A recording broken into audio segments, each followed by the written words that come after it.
ধর্ষণের বিচার চাইতে গিয়ে যদি আরেকটা নারী ধর্ষণ হয় তাহলে বিষয়টা কেমন হয়? এই বিষয়টা সেমই হয়েছে। কারণ আমি রামিসার ধর্ষণের বিচার চাইতে গিয়ে দেখলাম এক নারী খুব সুন্দর করে মেকআপ করে সাজে আসছে।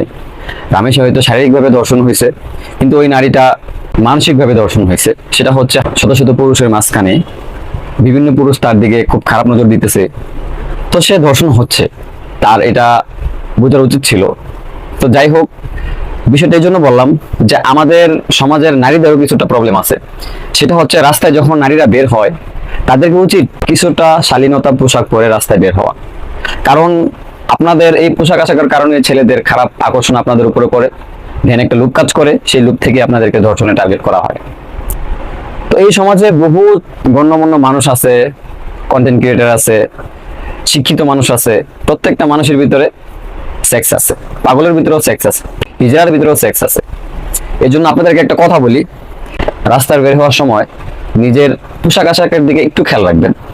কারণ হচ্ছে আপনার পোশাক আশাক দেখে একটা পুরুষ আপনাকে বিবেচনা করে।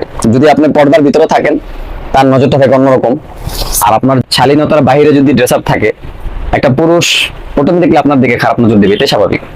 এই জন্য নারীদের প্রতি বিশেষ আকুল আবেদন, অন্ততপক্ষে আপনারা রাস্তা বের হওয়ার সময় অবশ্যই পোশাকের শালীনতা বজায় রক্ষা করবেন।